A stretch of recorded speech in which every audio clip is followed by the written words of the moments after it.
the weirdness of directing, Jon Favreau, was how effortless and absolutely accommodating he was in every aspect of this thing.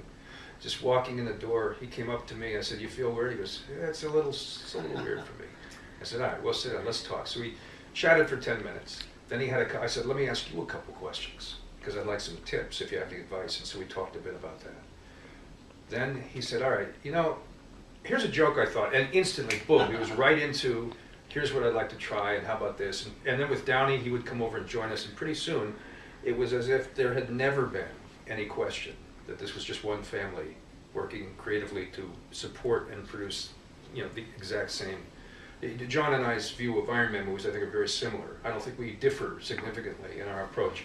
And the best phone call I was saying to Kevin that I got was at the end of this process when he called me. Jon Favreau called me and he said, "You know what? That's a movie I might have made. That's a good. The lineage continues. Thank you for being a worthy successor to what I think that what I tried to do."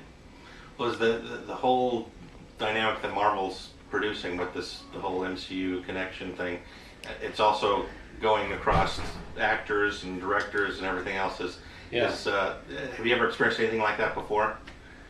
It's pretty unique. It's pretty unique. It's an interesting thing to be a subcategory on a.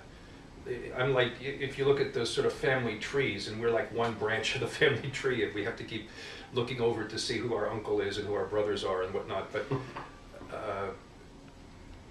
it's fine, man. These guys are very intensely collaborative, and believe me, they'll tell you if you're going into territory that you shouldn't be treading, they let you know, and we ask, and we have fun finding new ways to expand the Marvel Universe, because these guys are clever. Joss Whedon said to me something in the midst of the process. He goes, "Look, these guys know what they want, but I want you to do something for me." He says, "Trust the machine, because these guys will get there. They know how to make these kinds of movies. They've done this before."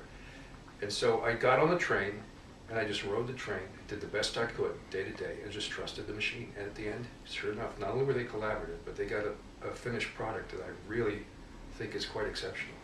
I think so.